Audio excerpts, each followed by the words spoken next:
Hey y'all, for those that can't pronounce my name and just for those that may be watching but don't know me, my name is Trinier Bass. Trinier Bass.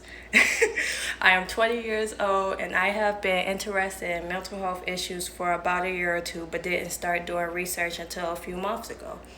Also, not only is it something that I'm interested in, but I also realize how important my own mental health is. First off, before I jump into anything else, I would strongly encourage anyone to get a mental health checkup, especially if you are experiencing symptoms of any mental health disorder. I need to do the same because I am personally concerned about the possibility that I could be dealing with a form of depression. I'm not just saying it just to say it or belittle depression, but I have also experienced many symptoms of depression, especially ever since I became a college student in 2018. To some, that may not even be a big deal, but there are many factors to be considered when it comes to how mental health disorders may develop in somebody, such as long-term stress, genetics, traumatic events, or maybe even the environment that you live in. This pandemic alone can be possibly a trigger. With everything going on, a mental health checkup is very, very necessary because the mind is just important as the rest of your body is. The last thing anybody needs to do is possibly walk around with an unnoticed and untreated mental health disorder. Now that I have said that, as many of you may know, this month is Mental Health Awareness Month. And I wanted to just help bring awareness by doing multiple videos concerning mental health. When it comes to mental health, there's barely anyone on my timeline alone talking about the topic.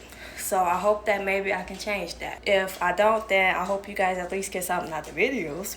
I want to help change the way people look and think about mental health. Not only that, but I also want to make people feel more comfortable when it comes to talking about their own mental health issues. With that being said, my first topic is the stigma of mental health. Today we're going to talk about what the stigma is, how it harms people, how we can help eliminate the stigma, and how we can support friends, family, or just anybody that deals with mental health disorders. I know this introduction to the video probably took some time up, so let's jump in. Stigma is basically the negative attitude and discrimination towards someone because of a certain characteristic. This can be towards race, gender, culture, etc., etc. There are so many things that are said about people that are dealing with mental illnesses. In the media and television, mental illnesses are often seen in a bad and unrealistic light. School shooters, mass shooters, or just people that are out of their mind are always labeled as mentally ill. We barely see positive news about people that deal with mental illnesses, so it creates the idea that people that have mental illness disorders are dangerous when they're not. And that idea will not only make people unnecessarily fearful of people that have severe mental disorders, but it also just makes them seem like the enemy. Not only are they seen as violent people, but some are also seen as weak, helpless, and crazy. It is not okay to make judgment about others just because of something you saw on television. When it comes to a lot of things, we all should know that media will be quick to show the worst side of somebody because it's the way to get a lot of views. It's quote unquote entertaining. A good example of this is probably Kanye West. We clowned him when at moments he was legitimately having an episode, calling him crazy and everything. I can't lie, I have even said some messed up things about him, even with knowing the fact that he has bipolar disorder, but that's because I didn't take it seriously. I had to grow and realize that my words can contribute to why people don't want to seek help in the first place. It wasn't okay, and that alone showed that we do not take mental health issues seriously. We will even laugh right in someone's face about their issues. There's nothing entertaining about someone who is having a manic episode, even if it is a celebrity. We wouldn't laugh at a cancer patient, right? Can we also normalize not saying that people with mental disorders are attention seekers, especially when it comes to people that have depression? What if that person is trying to see if anybody actually cares? What if that person on their social media are the only support system they have? Or better yet, what if that's the only way they can express how they feel? Sometimes it is legitimately a cry for help. How is it that we say people should express how they feel, but call them crazy, weak, or attention seekers when they do just that? We need to stop, because some of the things that we say literally can be the cause as to why you suddenly find yourself looking at a casket going 6 feet deep. And we have the nerve to be so confused as to why this person would commit suicide, but haven't even paid attention to any signs that they have been openly shown. It's one thing if a person says and acts like I'm okay, to the point where it's actually believable. But for someone to be telling you, I don't want to be here, in different ways, and ignore it, you basically become part of the reason why someone commits suicide, or you couldn't help them in that moment. Trust me, that guilt of feeling like you didn't do enough to prevent someone from even trying to commit suicide is overwhelming. I know it. It should not take for someone that we care about to commit suicide for people to realize that we need to do a better job at taking mental health seriously. I don't want to talk too much about suicide, because that will be another topic that I plan to talk about during my mental health series. But the point is, the stigma can be so damaging that it will worsen someone's thought about themselves, and they will also believe any and everything that the public is saying. They will feel even more alone, and they could even eventually attempt suicide or die by suicide. The stigma can cause discrimination as far as employment, social, and housing opportunities. On the job, people with mental disorders are discriminated against because they're unable to work. We put these limitations on a person because we know that they're dealing with a mental disorder. Oh, he or she is bipolar. Why do you feel like you must treat that person so differently? Like that illness actually makes them who they are. Why judge someone's ability? These stereotypes are affecting a person's way of bringing in money. I read that in the U.S., people with a mental illness are more likely to be unemployed, and their employment rate is 15% lower than for those that don't even deal with mental illnesses. People that deal with mental disorders are more likely to have a harder time with finding a stable home. One of the reasons for that is because landlords don't want to receive no rent from someone that they know is dealing with mental health disorders. Once again, this basically comes from many of the stereotypes that are made about people with mental disorders.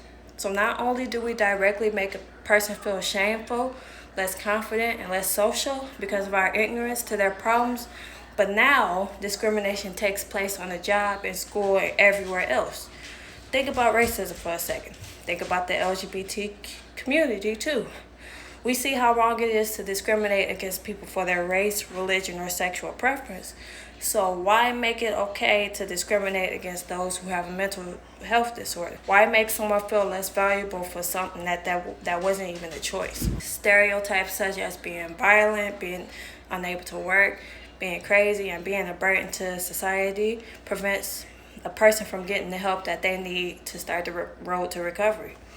We are only worsening the problem by making fun or simply ignoring the reality of their problems. There are 2 things we should do to begin to eliminate the stigma. First of all of us need to take the time out and educate ourselves about mental health disorders and how they affect people. This is something I'm currently still doing because I have probably said or done things that might have bothered my friends who have depression and anxiety. Education is the key to not being so ignorant to something that you don't know. You'll be more careful with your words, and you'll realize that a lot of these stereotypes were just that, false stereotypes.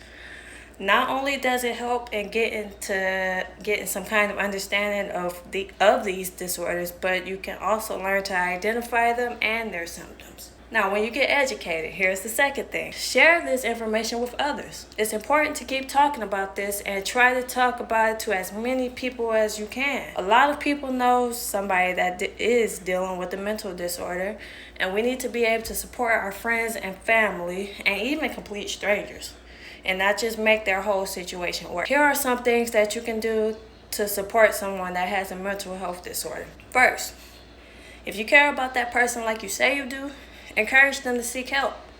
At the end of the day, it is a choice that they're going to make on their own, but make it known in every which way that you care about them. Ask them what would help or how you can help support them. Give ideas as to how they can improve their life with mental health disorders. Second, just listen.